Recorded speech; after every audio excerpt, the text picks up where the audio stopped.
Well, hello and welcome to Work Cookie, our weekly gathering of IOs, HRs, recruiters, and an actor as we try to make the world of work just a little bit better. And today, Jeremy, what are we going to be talking about? We're going to be talking about a title for our podcast that we messed up on. So principle, kind of depends on how you look at it. Principles over uncertainty, live by new instincts and transform your outcomes. We've had, we've explored a lot of research over these past, I think 3 weeks so far in January. And today I was looking at some other research from like the early 1900s from a philosophy journal and a psychology journal. So you can find those they're in the chat and then show notes as well. If we're talking about unlearned behavior, as far as being concerned as instincts, then it just doesn't fit in the title. So live by new instincts. Technically, it should be live by new habits, but it doesn't sound as good. So we're going to keep new instincts, but technically, I mean, you get into the philosophy of what an instinct is. On the on the basis of it, we have I'm pausing because I'm trying to think of where to start. There's a lot to talk about, a lot of insights, a lot of examples to share. So I'll just start general. So we have a habit loop, and each habit, or we'll probably say instincts, knee jerk reaction, kind of all the same thing sometimes. But there's a loop. We have a trigger, we have a routine, which is the behavior, the reaction, and then we have a reward. So to get new habits, new instincts, basically identify the trigger, replace the routine, and reinforce it with the reward. So let's say your trigger is seeing a cluttered space. What's the normal response? The normal response is feeling overwhelmed, ignoring it, and continuing to walk. So I thought about this. What if we follow the program? What if the trigger is you see a cluttered space? What if your routine is sticking your arm out to grab something? That can become a pretty, habitual instinctive response. See a cluttered space, stick your arm out. All of a sudden, you're grabbing something. Then you clean up a little bit. What's the reward? Well, you step back. Maybe you enjoy that tidy space while you listen to coffee shop music for 3 minutes. I'm being serious, like clean an area, step back, enjoy it, listen to coffee shop music for 3 minutes. That's your reward. And then number four is you have to practice. So just repeat doing it. So you got to catch yourself. You see clutter, stick your arm out, grab something, clean up, and then give yourself that reward. So I was thinking, what are some other instincts and behaviors that people can work on, that we can work on just to be more effective in our regular lives? And you all will have thousands of your own examples, whether it's I'm working towards this project and towards this career and yada, yada. But think about this in terms of trigger, routine, or reward. And what do you normally think? What do you normally do? And what do you normally feel? And as we've talked about, George Costanza, opposite George. Just sometimes you just do the opposite of that. But seeing a line of stuck traffic, what's your instinct? What could you do? What about being upset with a rambunctious child, continues to be rambunctious? Maybe if you change and there's thousands of opportunities. What is it? The if then, right? You've got Microsoft and you got all these apps that automate your life. If this happens, then that. So think in terms of that. Maybe you maybe you practice your habit. Maybe kid is rambunctious. You feel frustrated. What if you change that to being curious? What if you just change it to being curious? What could I do? You practice that, practice that. Maybe you say to maybe the kid's rambunctious. Wow, man, you've got a lot of energy. I bet you can't quietly act out every animal you can think of. Now, I don't know what this really means in terms of habits, but there's something in there. Maybe a habit in trying to see a situation. Maybe the reward is, man, I'm a pretty good parent. Maybe, wow, I'm starting to have a better relationship with my child. Maybe the reward is simply, I don't feel frustrated as much. Maybe it's new insights. Wow, I'm realizing that I'm just going to keep saying the same thing if I yell. You can't make a flower grow by yelling at it. So here's another one. What if you feel upset when you see another person's success? What if that's your instinct or your habit? Hmm. What if you change that to, I'm going to actively think and feel motivated and curious? That's easy to practice. I mean, I'm sure you can go on social media or wherever you feel like going and just see tons of successful people. What if you went through them and just practice saying, well, now I'm motivated about this and curious as to how they did X? So it's all about, we're going back to that that magical formula of trigger, routine, reward, and practice, but you have to think about it. That's another one. Uh, Thinking you need to wind down at the end of the day by looking at social media. This one might require some thinking time, but think, does anyone ever feel end of the day, oh, I'll just sit here and I'll just catch up. I have to catch up on the world, is what people say. Do you really feel energized and motivated and fulfilled after you realize you spent 45 minutes doing that? 45 minutes a day is, I think it's 18 full work weeks per year, 18 40-hour work weeks per year if you add up the time, 45 minutes a day. What if you grabbed a book instead? That could be 18 full work weeks of your for personal, financial, and professional development. Instead of grabbing for your phone, or maybe grab your phone, then throw it on the couch and then go grab a book. Very simple. Again, how do we change these? Does anyone ever pee? What if you have to pee? And every time you stand up to go to the bathroom, you just state what you're grateful for and practice gratitude. That's an example of taking one current habit and then pairing it with another. So the bottom line, if your instincts make you feel like you let yourself down, realize the trigger, think about what your routine is, your behavior, and what the reward is, and then just change those things and then practice. Got much more, but Tom, back to you. Well, thank you very much, Jeremy. And at my age, I'm just happy that I can still pee. So there you go. Thank you, Emmy. Let's go to you. I'm sorry, I'm laughing hysterically over here about the pee talk. So, thanks. Good morning, y'all. I love the conversation around reframing, which I think, without using the word, Jeremy talked quite a bit about there, the concept of reframing things and making behavioral changes based on your reframing. And I wanted to kind of talk about one of the strategies that I've used personally to do this in my professional and personal life, which is understanding the concept of internal locus of control and how much control I really do have, right? Whether it's over my emotions, over my behaviors, over my actions, my decision making, my framing, right? So we've talked about reframing, but why do I even frame this way in the first place? Right. And so when we think about this concept of things are happening to me versus I can make things happen or I can stop things from happening and I have control over my life in that sense. It's probably been one of the most profound strategies that I've personally used to be able to take control over what's happening in my life and build better habits and behaviors. And I love that Jeremy brought up some older resources, because I really think we can draw so many insights from research that happened late 1800s, early 1900s even, right? We have all these books out there. They may not even be on the internet, books, right, that we can learn from. And one of those that I recently picked up is a series called The Secret of the Ages by Robert Collier. And in it says, nearly every man can look back, and not so far back either, with most of us, and say, if I had taken that chance, I would be much better off now. You will never need to say that again once you realize that the future is entirely within your own control. This book was written in 1913, I think. Nope, lying, 1925. And it's a series of 7 books, The Secret of the Ages. And a lot of it does talk about that, about how much control we have over our sphere. But I think that's one of the big things, is reframing that I have so much more control over my circumstances, how I see things, how I respond to things, and how I build habits than people often recognize that they have. You know, I think for me, I often have called myself emotional.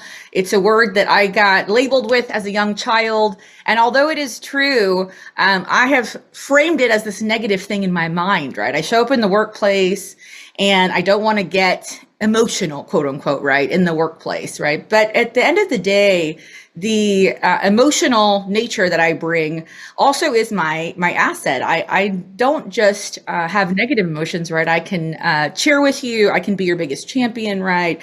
And so learning that I had so much control over my emotion and developing my EQ, for instance, that's something that was an internal locus of control thing. So just that reframing, I think, is helpful to say, hey, we have a lot more influence influence over what the outcome is, our behaviors, our thoughts, than we recognize.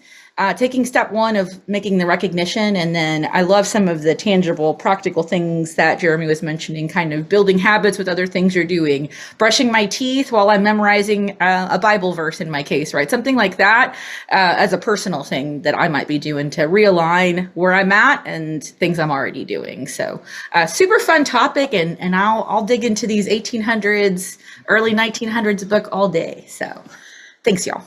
Thank you very much for that. Lee, let's go over to you.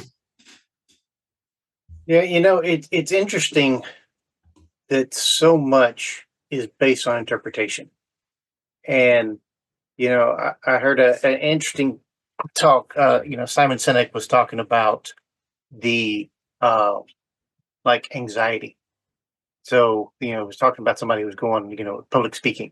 So what is anxiety? What are the symptoms? Well, shallow breathing, heart racing, sweaty palms, they're physiological things that go along with being anxious.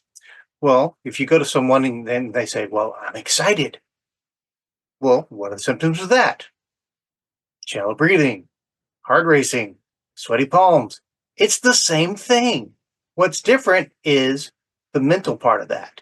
And if you can, as Emmy says, reframe that, if you can redefine in your own mind that you are excited about the opportunity rather than anxious about the opportunity, you can reinterpret your physiological response so that, no, I'm not anxious about going on the work cookie and talking to the millions of people, millions of people who are listening to this podcast. No, I'm excited about that opportunity. Well, then that mentally, I'm creating those new neural pathways, and actually, again, and me going back in the Wayback Machine, one of my favorite psychological things was when, back in college, learning William Glasser's control theory, talking about emotions. You can't directly control your emotions. You can't say, I feel great, and all of a sudden you do, because that's just not how emotions work. But you can influence your emotions. And so if you are not feeling great, but you make the conscious decision that you want to feel great, and you reinforce that in your head, and you make that thing, and I am going to feel better today. You can, and it takes practice. It's not an immediate fix. I mean, I can't go tell a depressed person and go, hey man, you can think your way better today.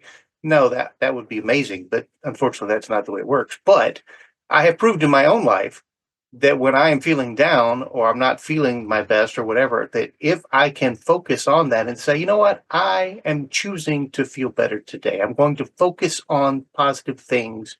I'm going to manifest into the world that things are improving. I can influence, and I will notice later in the day that I am feeling much better. That those down feelings, I have an increase in energy. I have some little endorphin action going on, that you can influence those things. And so, yes, you can create those habits, keeping with our theme. You can create those habits that will actually help you over time to consistently improve your mood and consistently help you to feel better. And you can do it mentally without some of the hard stuff, because, the hard things yes, you should exercise, you should eat well, you should do all these things, but there are little, mind hacks that you can do mentally that can actually help you feel better. Because sometimes, let's face it, I just don't feel like working out. Well, maybe there's some mental preparation that you can do ahead of that to where you can get yourself to the point where you can get off your tail and you can go walk around the block. Let me ask you, Lee, because in acting, we'll use something called key and transfer, where if we're trying to get into an emotional state for a character, we'll use things like images or scents. If the smell of a rose puts a smile on your face, and your character has to be happy, smell the rose before you go on stage. Would it be advisable for people who are having trouble, getting into that right mindset to use, I know for me, music. If I want to, be happy, I put on my happy music. Are those things kind of beneficial to help people get on that track? Oh, absolutely. Oh, yeah. Auditory, visual, aromatherapy. Absolutely. An upbeat song, going and sitting in the sun for a few minutes. If you've got pets, going and playing with a puppy for a little while. Trying to keep your cat from scratching you. Whatever it is. You know, you can absolutely can influence those things. Throw in the ear pods and put in some positive music and go sit in the sun for a few minutes. Heck yeah. Well, then I will continue to listen to Boot, Scoot, and Boogie. Thank you very much for that. Dr. Matt, let's go to you. First, I want to respond to something that Dr. Jeremy had mentioned about different routines or whatever, especially toward the end of your evening. For me, one of the routines that I've leaned into extensively to the point where my friends know that that's part of my routine and they kind of joke about it. One of my favorite things to do is go camping, right? And the campground where my family goes, the campground has quiet hours. So from 10 p.m. to 7 a.m., it's a general camp rule. It's quiet hours. You're supposed to be quiet because people might be sleeping, right? Well, I've taken that and I've integrated it into my life, and I've said from 9 p.m. to 8 a.m. is my quiet hours. So my phone goes into do not disturb, with the exception of 2 or 3 people that it'll go through no matter when they call. Social media is done. TV is usually turned off at that point. Maybe I'm listening to music, maybe I'm reading a book, maybe I'm watching something, but whatever I'm watching is going to be something that's a little calmer, a little quieter, because those are my quiet hours. And the idea behind it is to try and wind down, no matter what the craziness was from the day, having the habit to be able to wind down to hopefully get a decent night's rest. So I loved that, the what are your end of the day habits? And that was one that I've picked up from camping and have tried to integrate into my routine.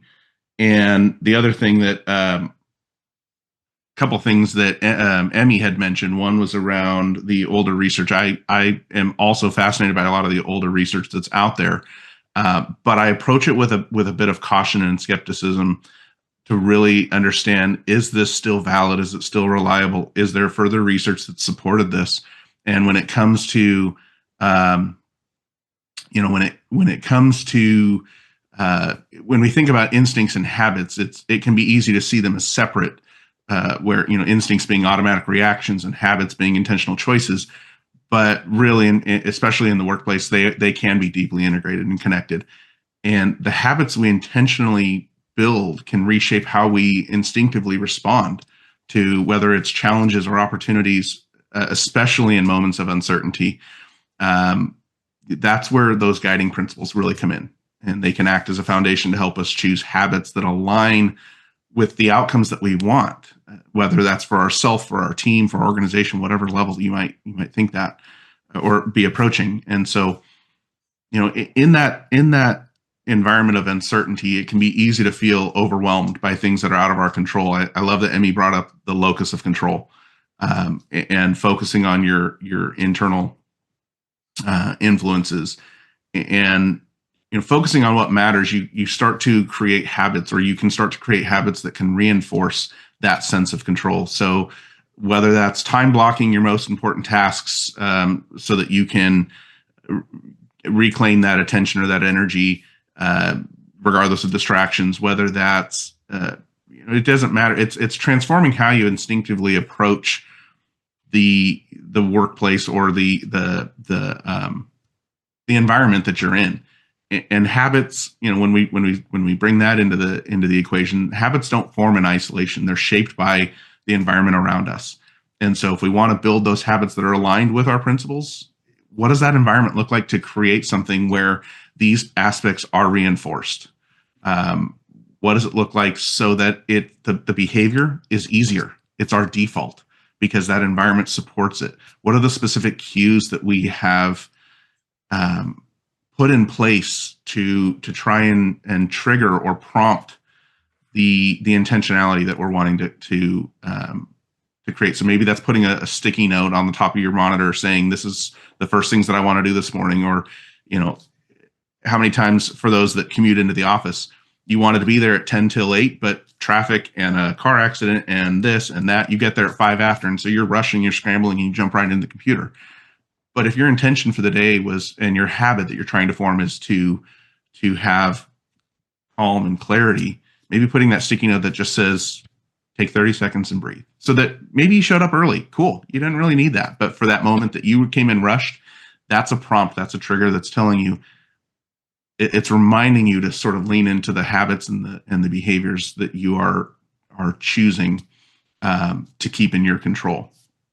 And, really, if the habits that you build today, there's James Clear has a great book around habits. And if the habits that you're building today are shaping the instincts that you are wanting to rely on tomorrow, really think about that with intentionality. How are you setting up your environment to help you succeed? What does that look like to be a little bit better today and a little bit better tomorrow? It's not about necessarily what is my best. What's my better? I like that. I like that a lot. Thank you very much, Nick. Let's go to you. Talking about habit formation, and we're still kind of in that resolution zone, and hopefully people made it past the quit day that I think was a few days ago. I think that it sounds very simple a lot of time, and we use limiting words like if only, if you just, and it makes it sound like one thing is going to fix all the problems. If that was the case, we wouldn't have shelves upon shelves upon shelves of self-help books discussing this topic. So it's not just one thing in isolation that if you get this right, it's gonna click and you're off to the races. There are levels and cascades that tend to happen, and Matt said it fairly well. In intentionality, that takes effort, that takes a consciousness, that takes a choice. Our brains and bodies want to spend as little energy as possible to get through the day. And so when you try to throw something new, some change, it is going to take that reframing and that attention to detail. When you're up and great and everything's moving right, it just takes a little bit of effort. But when you're down in the dumps or you're not getting, everything that you need, it's going to take a lot more effort. And so we can't plan for every situation. And so that's where, if you're intentional with your habits and you have a vision of where you want to be, then yes, we do develop these instincts that kind of rule the landscape as well. I think it's amazing that, the research has kind of held to some degree on these things for as long as it has. I mean, you can go back to, Proverbs and, folklore that, the little quips that just make sense can be backed by research, but for every absence makes the heart grow fonder. You need to be together. So there's always some level of competing statement, depending on the perspective that you're taking for it. But I think that there is a lot of, for lack of a better term, common sense that just makes sense. And when you apply the research to that, it gathers more credibility, and ultimately, habits, goals, instincts, those become intensely personal. And so do what works for you. I had a restaurant training where the guy doing the wine training was like, everybody gets so uptight about wine. It's supposed to be this way. It's this big fancy thing. I don't care. Drink what you like and enjoy it. And, you'll be better for it by doing what works for you and what works and matters of taste for you as well. Let me ask you, Nick, because I think you're exactly right about intentionality, but sometimes it's really hard to just take the next step. So what, when it gets hard, what do you tell yourself, or how do you, get yourself to keep moving down that path? I mean, I think we've talked over the last few weeks, any barrier that you can remove, do so, put out your shoes the night before if you want to get to the gym, meal prep for the week, whatever sort of cheat code you can put to make tomorrow easier, because when that tripping point comes, it is going to be difficult. And I think you have to have that sort of mental preparedness, that, hey, it's going to get hard. There's going to be a day where it's going to be too cold. I don't want to go and take the dog for a walk or whatever it is. But, if I fail now, what does that look like? And also, as well as removing roadblocks, give yourself that grace to be like, I missed it today. I'm going to get back to it tomorrow. Or, I'm the classic sort of, I'm going to get to it at the top of the hour, and then it's 1:15, and then I wait for the next sort of hour, and that level of procrastination happens all too easily. but that sort of, okay, maybe I cheated on my diet, maybe not go whole hog and eat the whole pizza, but say it's okay to have a slice. It's a work in progress. I'm not at the destination yet, but I'm going to stop at 2 slices instead of 8, and we're going to be better off when we go to when we meet that challenge again. Maybe it'll be 1 slice instead of 2, and moving forward from there. Thank you very much for that, Dr. Amanda. Welcome to Work Cookie. Let's go to you. Hey, it's been a while. So there's been a few things that have come up that has been kind of coalescing for me that's kind of come together that I want to tie together both the item that we've discussed about emotions and habits and habit creation. There are really 2 strong camps that relate into the emotional field. There's Paul Ekman's Universal Emotions, and then there's also Lisa Barrett's that emotions are constructed. Within these 2, science it's the most infuriating area because it's the most self-correcting area. So neither of them are really truly accurate because yes, we do have certain biological items that come at us, like the fight, flight, freeze response that is made to keep us safe. And as it relates to behavioral responses and habit formation, it is hard to expect somebody to build effective habits when they are in the fight, flight, freeze, because that shuts down executive functioning. So that ability to have that deliberate choice is not acceptable because our biology, we're fighting against it. And then there's also the area where the cultures in which we are in do influence our interpretation of our emotional responses.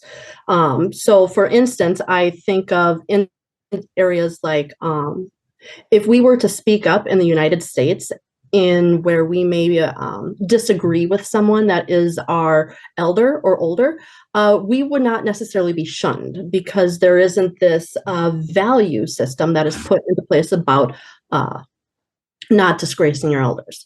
In other more of collectivist cultures, either those that are contained within the US or those that are not, this gets to like Lisa's point that how cultures influence our behaviors is that in other cultures that if we disgrace an elder, shame is brought upon us. And shame is not just brought upon us, but is brought on our family. So somewhere between those 2 camps where emotions are constructed versus where emotions are universal, the closest I'd say that we may be is that we have our 2 biological emotional states. We've got our favorable emotional state and our less favorable emotional state.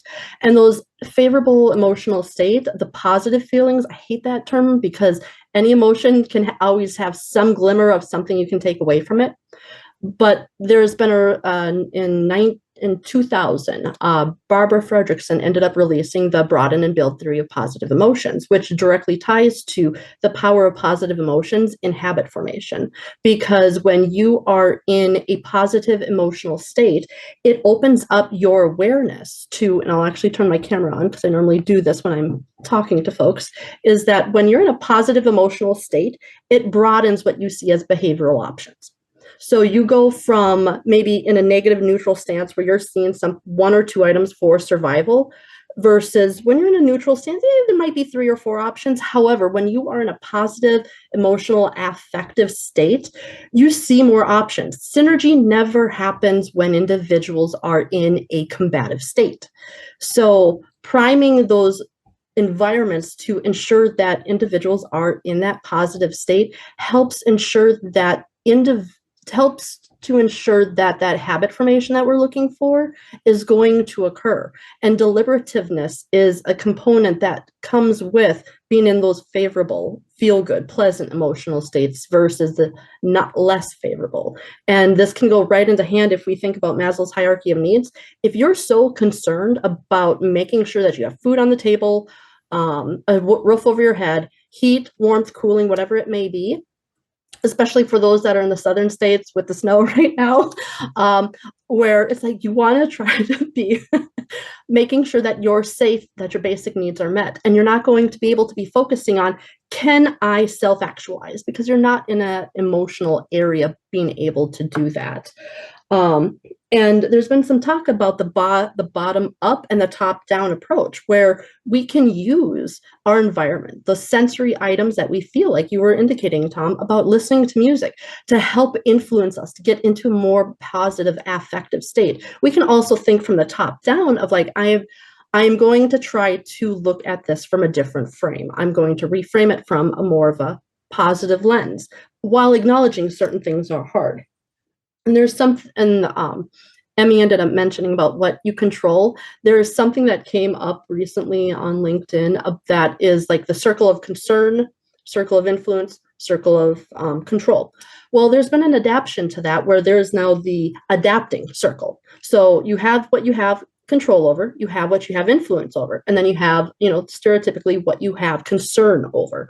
Well, between influence and concern, there's this area of adaptation, where it's acknowledging that you don't have control, but it's taking the portion of concern or control and putting it right there in a very plain way to ensure that you are acknowledging you don't have control of what's going on, but you have certain influence over your own responses and how you adapt to maybe stressful situations where items are outside of your control. Just some things that were kind of coalescing together as everyone was talking.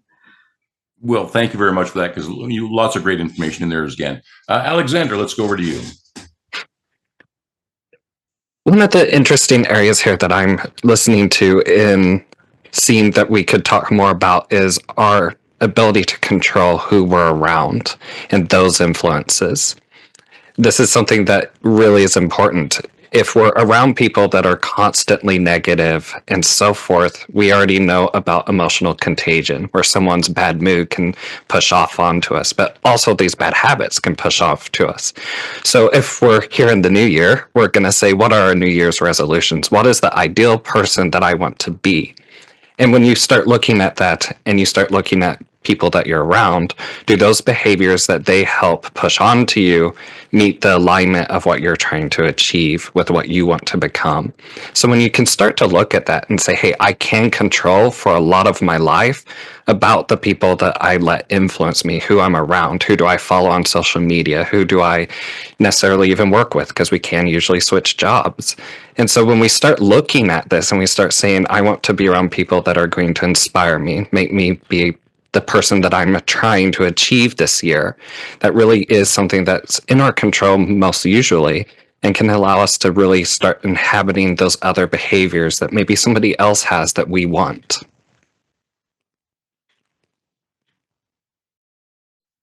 Now I'm starting to go, when we do those yearly employee reviews, why aren't we talking about any of that stuff in those moments? So once again, I love what you're saying, Alexander, and maybe we need to all hire an IO psychologist and bring you in and fix the world. Thank you very much. Thank you for that. Emmy, let's go back to you. Hey, I'm right there with you. We are a bunch of world changers. So I want to kind of go back to just this concept of habits and touch on a couple of things that I've heard here. I've been writing some notes. One of the things that kind of precedes what habits I'm going to choose to build or want to change and build is the purpose behind that, right? So why do I want to change a habit? Is it physical well-being? Is it mental health? Is it improved relationships, right? So just knowing the purpose behind the habit and the building can kind of help fuel. Nick was talking about moments like, when it's too cold outside to do the walk with the dog or that kind of thing, right? But fueling with purpose is a really powerful, potent fuel. Like, I'm doing this to achieve this outcome and this goal, and using that as the why. And Dr. Matt said something that just really warmed my heart. What's your better? What's my better? That made me so happy. And it reminded me of something that was in a human-centric leadership book that I read that talked about the concept of continuous improvement. Now, for me, human-centric leadership is really that area that I just love, and it's the area that I lean into. But one of the things that is under that umbrella is oftentimes the concept of continuous improvement or learning and growth. And one of the sentences in there says, focus on continuous improvement and marginal gains. And I love that so much, because we often want to see this bright, flashy outcome to when we change habits, right? Like new year, new me, I've lost 50 pounds. You've got the before and after selfies, right? We want this like dramatic impact to what we do. And we often don't focus on or give real love to the marginal gains, right? And so continuous improvement is something I talk to my teams about. CI is the word out there in the agile development space, but really incremental improvements to what we're doing, whether it's a process, a behavior, a habit, whatever it is, making these incremental, purposeful improvements is super, super powerful to individual success and team success. And the other thing I wanted to mention is, what is success, right? And making sure that when you're developing a habit or trying to create some change in any area of your life, that you know what success equals. Because really then you're shooting for this like moving target if you're not outlining in the beginning that success equals I've lost 15 pounds, right? Or success equals that I have reduced the amount of time I'm wasting. That same book mentioned that if you waste 15 minutes a day for 5 years, it's 450 hours that you've wasted over 5 years. That's so much time when you think about 15 minutes feeling like such an inconsequential part of your day, right? And sitting on social media. I used to sit on Facebook all the time. Thankfully, I've deleted it. But I can't get that time back, right? We'll never get that time back. And so if you think about purpose and you think about the measuring the success and what that will look like on a long-term basis, what does it look like in 5 years if I do this and I do this habitually? What does it look like in 10 years? It's so hard sometimes to take us that long-term place, but 450 hours with 15 minutes a day is such a substantial amount of time over 5 years, which is not a long time, right? So thinking about intentionality behind your continuous improvement efforts, making sure you know your success metrics, right, when you're going into a change, and having your why be like the motivator. That can be fuel in the engine. It's like having a savings account. You just keep building that time, and there you go. It will pay off in the end, even though it usually grows with small increments. But thank you. Dr. Matt, let's go back to you. Sure. A couple of things there. Tom, what you talked about with like the performance reviews and performance management, just had a conversation with somebody on a different podcast around that same exact thing, and the idea, or the throwing out the idea of rethinking how we do performance management, so that if in December you're talking to your employee about something that happened in January, did they hear about it in January versus waiting 11 months? But again, I love that you brought that up, because again, with habits and things like that, what is the why behind the habit? If the habit is doing the performance management and the why is because we're told to, well, do it however you want. But if the why behind it is really to elevate your individual performance, your company performance, your team performance, whatever it might be, and pursue greater potential, there's other habits that we can introduce to really do it better. I also want to touch on something that Dr. Amanda talked about, I think she called it the area of adaptation, talking about that. And to me, right away, I'm like, yes, that adaptability piece ties very closely to the concept of agility. And although they're two separate concepts, they're very similar in a lot of ways. But as so many have talked about throughout the episode, habits that we create, they don't exist in a vacuum. They really need room to adapt and to adjust as our circumstances change, as the environment changes, and as our goal changes. What we set out today might change in 2 or 3 weeks, and so that habit itself is going to adjust. Adapting is absolutely part of that process. But then again, I want to throw in and kind of do a little plug for that agility side as well, that says, how do we respond in the moment? How do we unlearn things or rethink things? We've learned a habit and we've integrated it into our process, but when we see, hey, here's a different approach, or here's something that maybe I don't actually want this habit because it encompasses or includes these other components. Unlearning things that we've previously learned or previously built in, and rethinking those. agility is in habit building means being willing to adjust, not just abandoning principles or ideas, but finding a new way to reflect it or to express it and integrate it into your process. Again, not just about resilience through that, through that change. Some behavior changes, some habits are going to be easy. Others are going to take a lot more time. And it's not just about staying resilient through that. It's about being intentional and flexible in aligning your habits with your goals in mind, with your environment. And really it's that balance, finding what balance works for you, is a skill that can make so much of a difference in being able to navigate uncertainty, navigate change, while still staying true to what's important to you.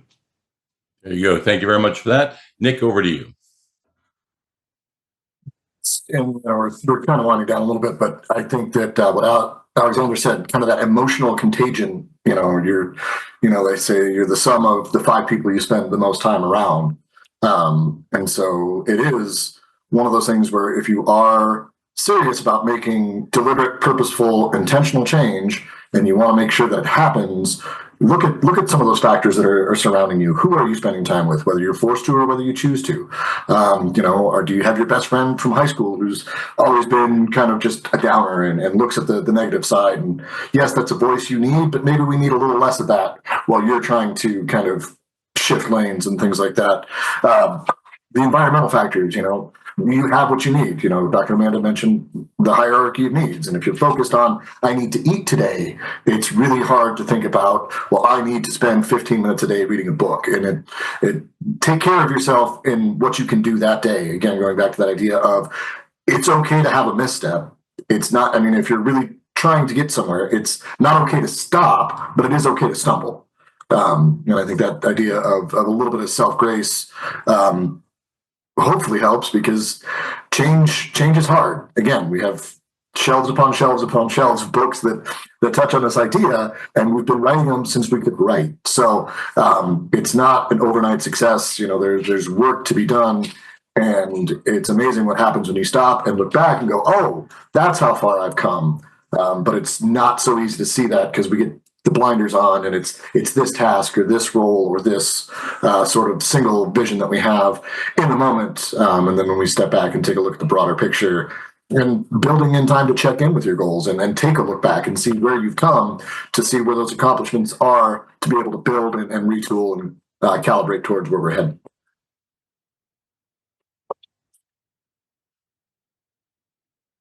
Thank you very much for that. Alexander, back to you.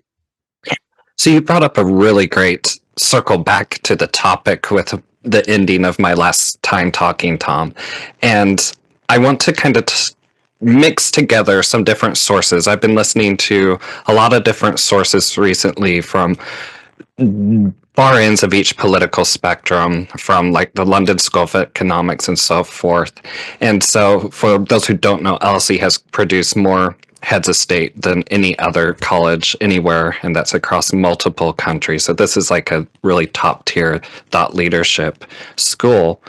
And there's a lot of discussions right now around the petty bourgeois and what that means for the political part. And as I think of what our title of this podcast is, Principles of Uncertainty, and within business, there's a lot of discussions about kind of the middle managers and how they are feeling squished. You have the top part of the management of the companies who don't necessarily like them. The bottom portion doesn't like them because they're above them and having the authority, and they're really feeling very squished. And so if we think about these principles of uncertainty and what this means from a review of performance in the workplace, I think it does go back to, we have to find cultures that we feel we can flourish in. And that might be really hard for a lot of people right now. But if you can find that, or you can start to develop that culture, which we've had tons of podcasts on how to start employing tactics to do that, you might be able to find a better position for yourself. I think for a lot of managers right now within the middle of the company, it's a really hard time, and it's something that there's a lot of uncertainty. And so what can they do? They might have to adjust how they identify or whatnot to fully be able to meet those social guardrails right now. But there's a lot that can be done, I think. Yeah, I agree. And, maybe one of the best self-help libraries is the Work Cookie podcast library. If nothing else, good place to start. Thank you for that. Lee, let's go to you. Just kind of a, hat tip to Alexander and Amy talking about the some of the older books, although not quite as old on this one. I remember reading, um, back in the 80s, when I was starting my martial arts journey, reading Zen and the Art of Martial Arts, and was talking to the author was talking to Bruce Lee, and he was talking about canceling an appointment with someone. It's a reporter or somebody who he said basically he just wanted to waste his time. He wasn't going to be beneficial. He wasn't going to uh, wasn't going to help him in any way, and so it wasn't going to be a mutually beneficial way to spend his time. And thinking as I was listening to the other people talk, I got to thinking about one of the things in this world is that sometimes we mistake um, relatives for absolutes, and so we have to be careful sometimes with the shoulds and the musts and these things, because someone says we should do that. Well, but does that mean we must do that? Well, you should go spend more time with so and so. Well, but must I? Because is that person really someone that I really should spend time with? Or are they just going to be a waste of my time? To Emmy's point about where you're spending your time, because there are people that are like social media. They're just a time suck. It's like spinning your wheels, I'm not saying to go cut people out of your life. Don't go cut your friends and your family or whatever who don't necessarily agree with you or any of that kind of stuff. I don't advocate for any of that. However, if your time with them is not beneficial, maybe you should minimize that. Maybe you should, prioritize the time to spend with people who are actually bringing some, kind of benefit. And let me clarify that I'm not saying use people. Absolutely not saying that at all. But there are people in your life that are bringing positivity to your life. Maybe they just make you smile. Maybe they make you laugh. Maybe, like talking to Jeremy. I learn something every time I talk to Jeremy. Every time I talk to Emmy, I learn something and she makes me laugh about something. Alexander always makes me think. There are people who bring these things to your life and sometimes they challenge you. And we may not necessarily see the positive in that, but we need to be challenged. And then there are some that every time you talk to them, you're like, oh my God, I need to take a headache pill. Maybe you should spend a little less time with that person. And I think it was Alexander that said, if take a gut check on Sunday night. How are you feeling about Monday morning? If you're dreading it, brush up your resume. Well, of course you should keep it brushed up anyway, but take that gut check. If you are dreading Monday on a regular basis, it's time to exercise some options, maybe. If you are not in a position to change that culture, and we're not all in that position, then maybe it's time to change your scenery. With that, we're coming up on the end, and I'll hand it off. Thank you very much for that. Yeah, I might have to find a new horse to ride. Jeremy, here we are back again. So how do you feel about today? How have it gone? What have you heard? Heard a lot of good things. And I want to share, Heather put in the chat the book it's called 4,000 Weeks. I think which is really good. It's by Oliver Berkman. I've suggested that to a lot of coaching clients. And every time I think about not having enough time to do what I need to do, I just think back, I can't even put into words right now, to one of the concepts in the book. And I just feel like, everything's cool. And I was waiting, I was listening to Lee talk, and I'm like, all right, give me something to bite into.